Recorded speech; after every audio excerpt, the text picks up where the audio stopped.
Thanks for joining us. It is day 2 of a massive manhunt for the gunman who shot and killed United Healthcare CEO Brian Thompson in the middle of New York City. We just got new surveillance video appearing to show the suspect riding away from the scene on a bike, then disappearing into Central Park. Police have been scouring the city and working with authorities here in Minnesota, trying to find who is responsible. Investigators today sharing some disturbing evidence they found near the scene of the shooting.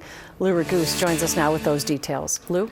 Julie and Lauren, NBC News sources say that evidence involved a message left by the shooter on the ammunition used to kill Brian Thompson. Meantime, here in Minnesota, Maple Grove police were forced to respond last night to Thompson's home. A clue from the crime scene where United Healthcare CEO Brian Thompson was gunned down by an apparent assassin has NYPD officials investigating a possible motive for the murder. According to NBC sources, police found the words "defend, deny, depose" written in permanent marker on the casings of the ammunition used to kill Thompson. Those words, reminiscent of a book entitled Delay, Deny, Defend, that describes strategies insurance companies use to avoid paying claims. The author of the book, law professor and insurance law expert Jay Feinman, when reached by KARE 11 News, said no comment. Photographs released by NYPD on Tuesday morning show what sources now tell NBC News is the suspected gunman with his face mask pulled down. 2 clearer shots of the man's face as he stood at a counter in what NBC New York learned was an Upper West Side hostel where the suspect allegedly stayed the night before the shooting. I was shocked, of course. Police are investigating whether the man paid cash and checked in with a fake ID.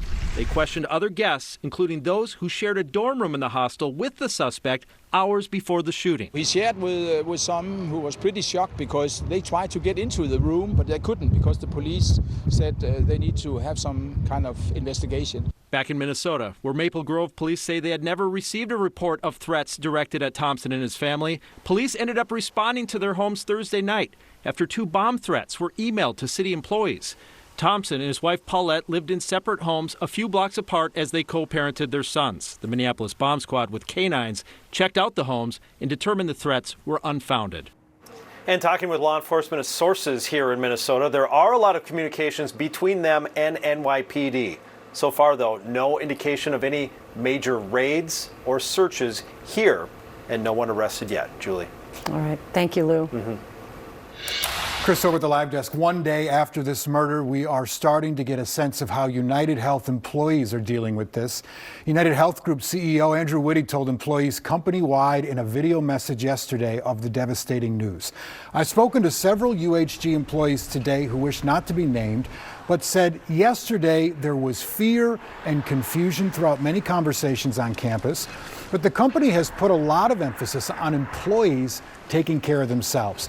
Emails sent to employees internally say security guidelines and building access processes are being reinforced, and more security and police have been on campus over the past 40 hours.